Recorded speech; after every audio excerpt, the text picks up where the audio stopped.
Hello, and welcome to a new episode of The Career Changers. Our guest today is Virginia Peterson, a nurse who couldn't find a comfortable bra to wear for a 12-hour shift. So she designed her own. Zoop is now in year 4 and continues to provide nurses, healthcare workers, and busy women the support they need, literally and figuratively. Today, Virginia is here to share her experience and share with you how nursing inspired her to start a business, not letting fear hold you back, working through the ups and downs, and living a life where you can have it all. Hi, Virginia. Thank you so much for joining us. Thank you for having me. It's such a pleasure to be here. So let's start with your background. How did you start your professional life? Or better, what was your first job? Oh my gosh, my first job, that was a long time ago. It's hard to think back that far. But I have been a nurse now for almost 20 years. I started in the NICU, the neonatal ICU, and then moved to the emergency department where I worked with pediatric patients. Then I moved to the adult ER, and that was where the business became my inspiration, being working as a nurse. What was your dream job when you were a child? It was to become a nurse or it was something else? Oh my gosh, I've been such a free spirit. So I think I've bounced so many times. I've wanted to be a mountain climber and a rock climber. And what else did I want to be? I think at different times I've always wanted to be it all. But I do think one of the things is I've always been I like to use the word crafty, kind of that Martha Stewart sort of dabbling into just like a maker, making different things throughout my life. And I think that was one of the things that really inspired me to start this business. So, what is your educational background? So education, again, I have kind of a long journey with being in school. I think education is truly one of those things that nobody can take it away from you. And I get that college isn't for everybody. But for me, I just really love being in that environment. So I finished my first degree in physiology, and my thoughts were to try to do more like a bedside, not bedside, but a bench sort of physiology sort of research degree, and then decided that my personality was a little too strong to be in that setting.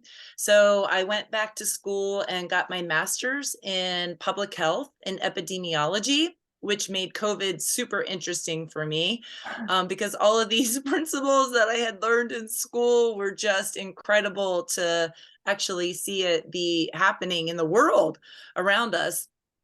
But I worked as an epidemiologist for about 15 to 20 years, where I did different sorts of studies, where one was looking for lung cancer markers. Another one, when I made my way up to Alaska, I got to fly all over the state doing different focus group with Alaska Natives and worked really closely with the Alaska Native population, which was just incredible for me.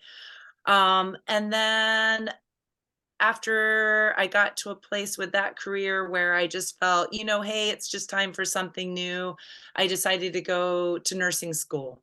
So finished my nursing degree, and now I've been a nurse for just about 20 years.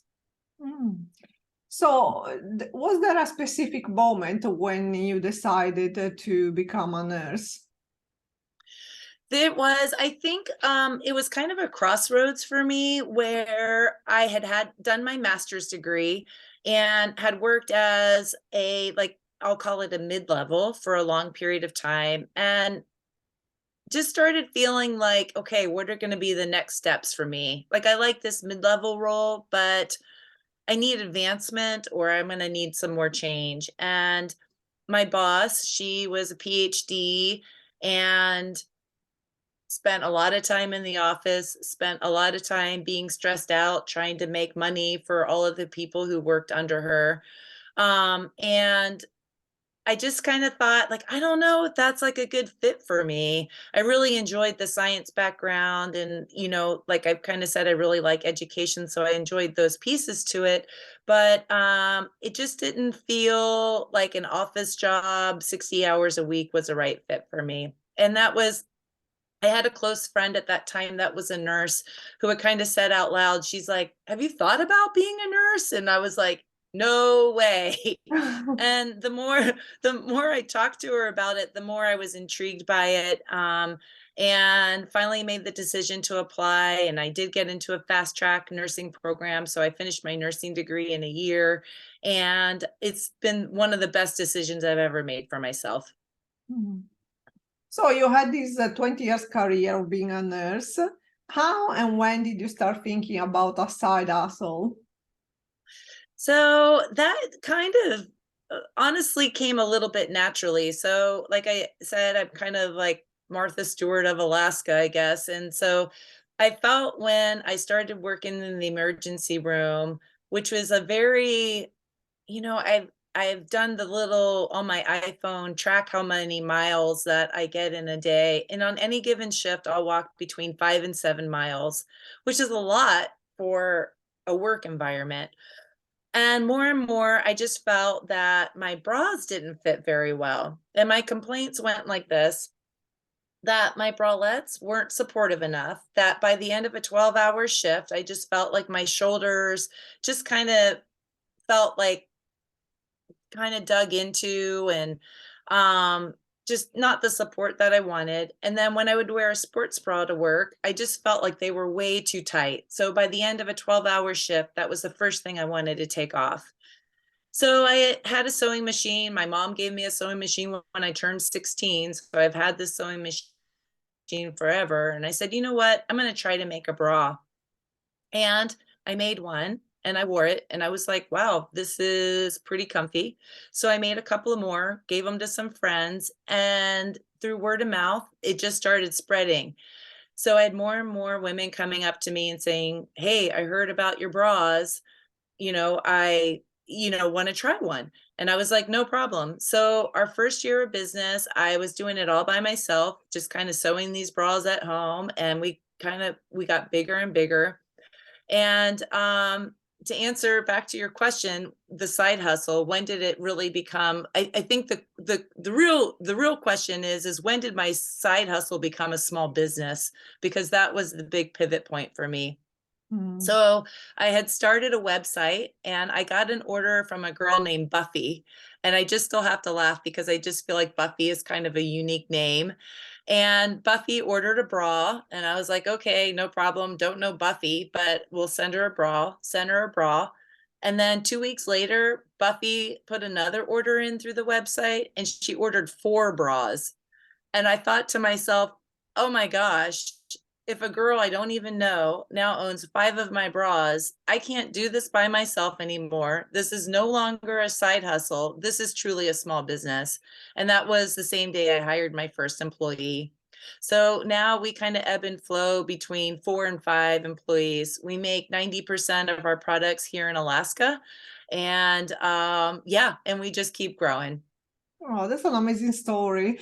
And I can imagine you starting with your sewing machine, creating the first bra. I don't even know how that, how to do that. So to go from there to actually see the transition happening so quickly is amazing.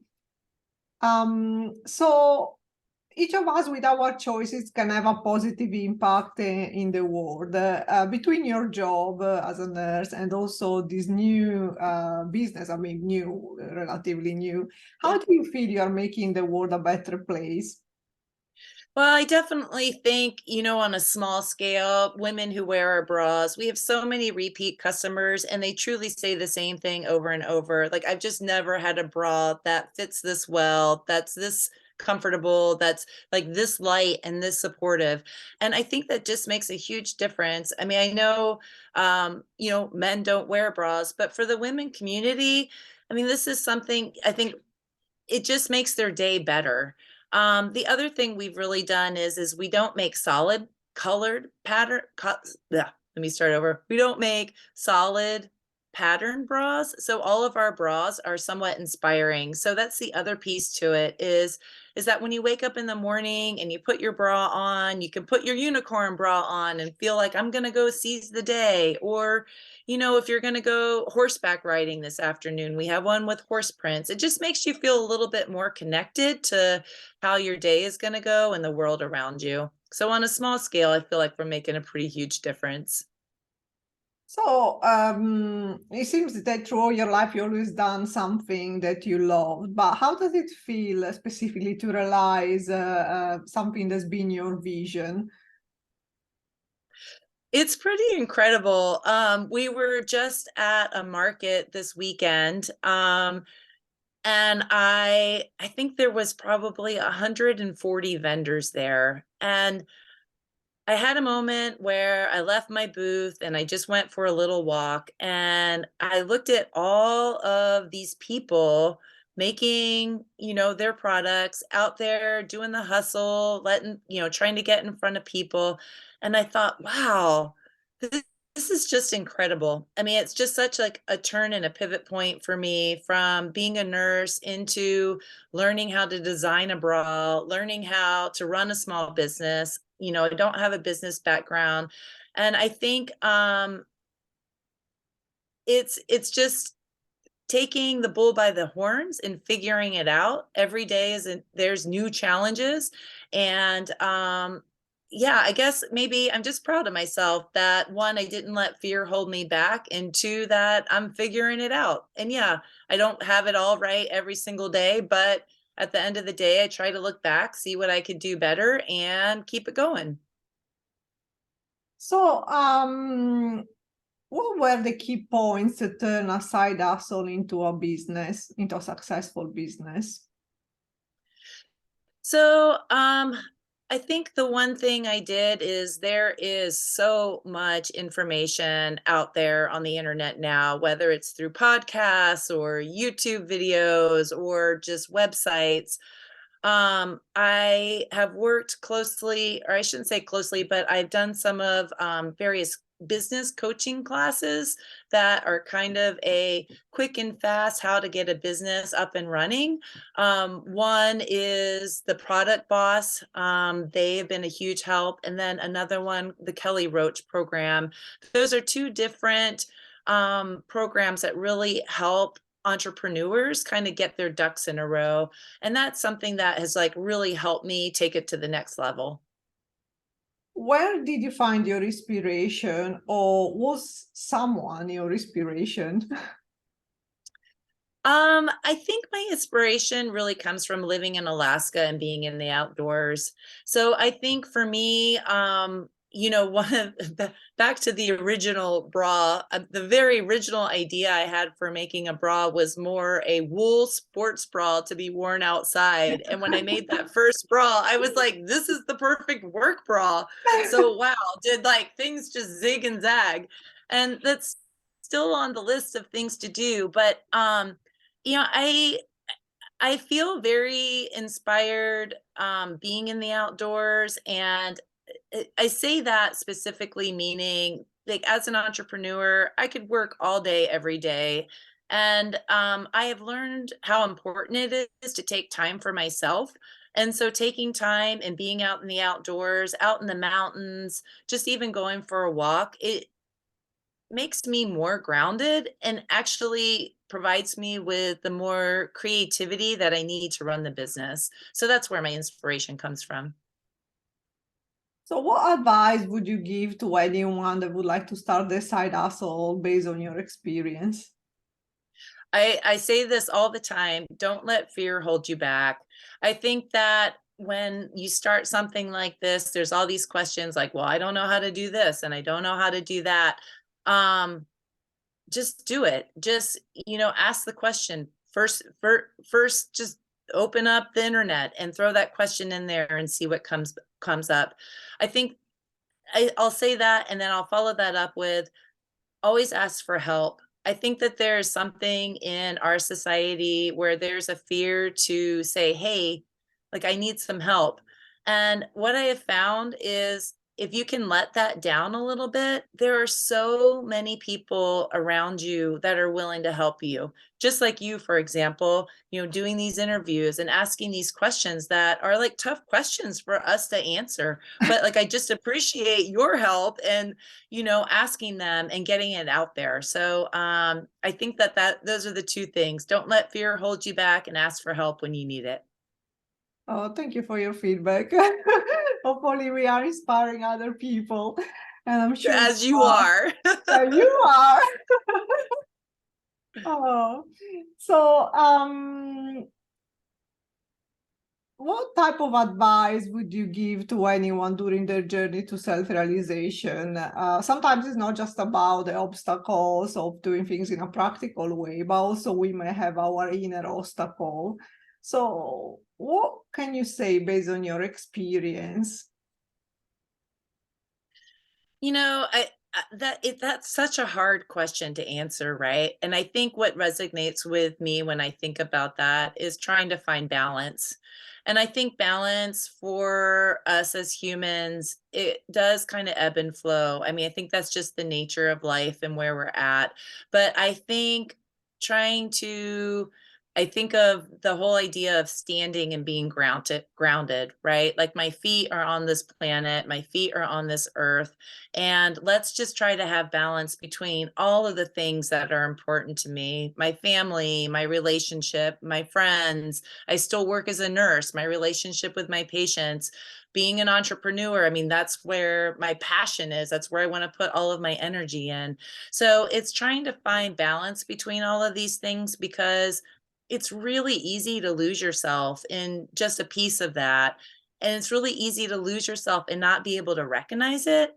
So, kind of putting all of these things we've talked about together, finding time for yourself to really like time for yourself to think about these things and to think like, hey, am I being balanced today? Or maybe there's a shift and I know this shift is going to happen. Like I said, I did a market this weekend. Like, that's where all my time went. But now it's Monday. I'm going to take this afternoon off. I'm going to spend some time with the people I love. Work can wait. The business can wait. It's, we're not curing cancer here. We're just, let's take a moment for ourselves and recenter. Yeah, it's really important to find the time to recharge our energy, because otherwise, um, yeah, we can't. If we are not, at the best with ourselves, we cannot even help any other person, or we can't be successful with our businesses or whatever we do. So there are so many other aspects in our life that are important, that give us the energy then to go out there and make a difference. And it seems Yeah. that you're doing all the right things. Oh, thank you. I appreciate that, because there's days where it does not feel that way. Yeah, I guess that's how the majority of people feel. Right. So if anyone, and I'm sure many people would be interested, especially nurses or health practitioners, they would like to discover more about your product, how and where they can find it. Yeah, so we do have a website. It is wearswoop.com, wearswoop.com. So you can find us there. You can find more about our story. The other thing I always encourage people to click on, besides shopping our products, because we do think our products are awesome, but there's also a journal page there, and it's the I Am Alaska. And we've done a lot of interviews with women in Alaska that we truly have found inspiring and motivating, and all of these things that, women supporting women. And I just love it. So wearswoop.com, wearswoop.com. That's great. So we are coming to the end of this episode. So we ask to every guest this last question. If you could give yourself a piece of advice, what would you say to your younger self? Ooh, don't stop following your dreams. Chase them as much as you can. You only got one life, and live it to the fullest. And what do you do when you have those moments when you feel like, oh, this is pointless, I'm not going anywhere? Because we all have those moments. Yeah, of course. And we have them all the time. I think the quickest thing that comes to mind is don't give up. I think it's easy when you feel like you've hit a block or you've hit a dead end to just say, "Hey, you know, like I don't want to do this anymore." And maybe sometimes that is the right decision. But I also think it's like take a deep breath, go for that walk or whatever it is that centers you. For me, like I said, it's the outdoors. That's not for everybody. But really think about other options because sometimes it's really easy to get caught up in that moment and to feel like there aren't other options outside of that. So there's always options. Ask for help. Well, thank you, Virginia, for joining us today and sharing your inspirational story and wisdom with our listeners. Thank you so much. It's such a pleasure to be here, and we appreciate everything you do for us and for everybody else. Oh, you're so nice. Thank you. And the last message for our listeners, don't forget to subscribe to our channel and tune in next week for a new inspirational episode of the Career Changes. Thank you.